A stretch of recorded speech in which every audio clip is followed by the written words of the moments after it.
بسم الله الرحمن الرحيم. حبايبي الغاليين، عملت ايه على الشوشه؟ طبعا ده بصل اهو، هو تقريبا كيلو ونص. ماشي، كانت 3 كيلو ب10، ده كيلو ونص. حطيناه ميه ومعاها بنجر، سلقناه. مش سلقناه ولا حاجه، يعني هي ميه سخنه اهي.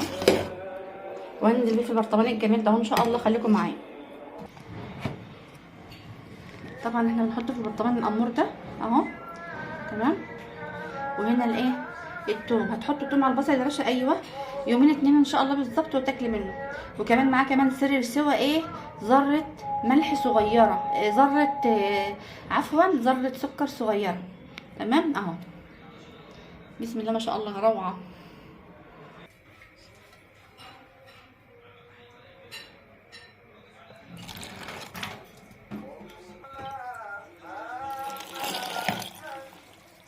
طبعا بقى البنجر والثوم عامل ايه، عامل عمايله، والليمون. بسم الله ما شاء الله. طبعا الحمر ده كله منين؟ من البنجر. يلا، عندك كيلو بصل صغير مستنيه ايه، جربيه يومين 2 بالظبط ان شاء الله بتاكلي منه باذن الله.